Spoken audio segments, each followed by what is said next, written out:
Hello and welcome to FIXtastic Contents. In this video tutorial, I have finally found a way to unlock advanced BIOS settings for any Dell laptop/PC. Apply all the instructions in this video to successfully unlock advanced BIOS settings. Let me get started. Follow the instructions on the screen. You need to download Dell Command Configure. The link will be in the description. Once you have installed the application, run the shortcut from your desktop. Search and apply the following.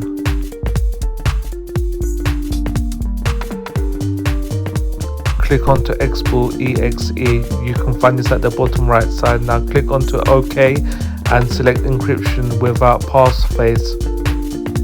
Save the files on your desktop. This will create a folder with 2 exe files and 2 .sh files. Now run the exe file that ends with _x64 and then wait a short time. This will create a log file, and after 20 to 25 seconds I want you to check the log file and make sure there's a success towards the end.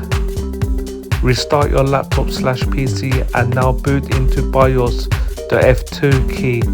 You should now see all the hidden advanced BIOS options. And finally, don't forget to like, subscribe and comment below if this video has helped you unlock advanced BIOS settings.